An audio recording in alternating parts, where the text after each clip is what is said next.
It started from the phone call. He said, could you come in and see us around midday? Can you bring in an overnight bag? I said I had an appointment at lunchtime. I was going to Stamford Bridge for football. I went straight from Stamford Bridge to the hospital, only to be greeted in the A&E by a guy who wanted me to get in a wheelchair. Wheeled me up to the room, and then a nurse greeted me and said, this is your room. The doctor came in, who I'd spoken to on the phone earlier that day. He was a nice guy. He started asking me very personal questions, and we kind of went into this labyrinth. And I was going deeper and deeper into it. It was kind of like Alice in Wonderland, going in that hole. And I was just going somewhere I didn't know, and I didn't understand why they kept asking me all these questions. They told me I had acute myeloid leukemia, but then after a couple of weeks, they came into my room, went through the whole process again, telling me I had acute lymphoblastic leukemia, which apparently is worse. It took me to an all new hell. At times I never saw how I was going to get out of that hell.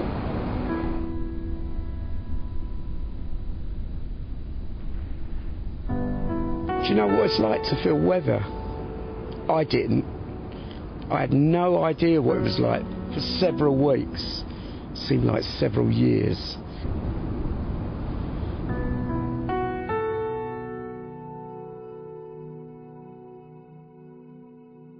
Well, I didn't really have an outside world. I was on the ward the first time for 6 weeks in one little ward. When people come to visit me, I'd walk them right up and down the wall and say, this is my world, this is the only world I've got.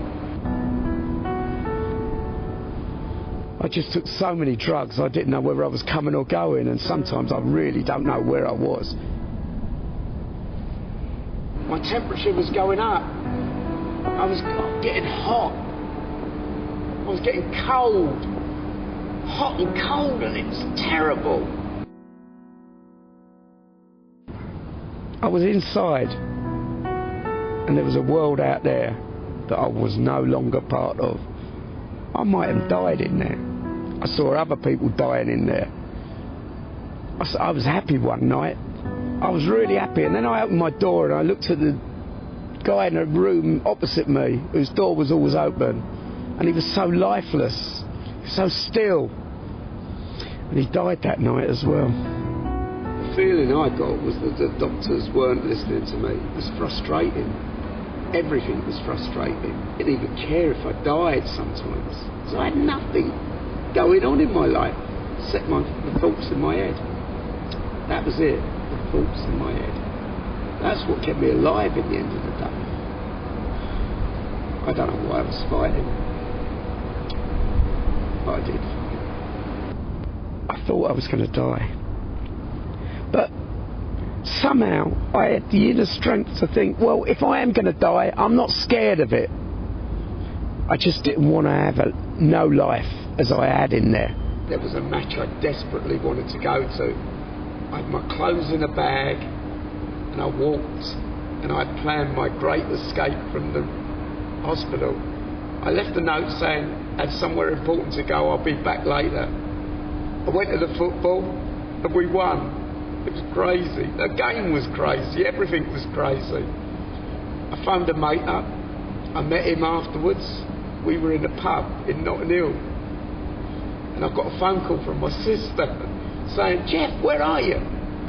She said they had threatened to call the police. We sat there laughing and drinking. And I felt good. And I went back to the hospital. And on the Monday, when one of the main doctors come in, she said, how are you? Why did you do it? Do you feel good? I said, I feel great. She didn't ball me out, she just laughed. She knew that medicine don't always come in bottles and tubes. It was great, it was real medicine. Life again, life, life.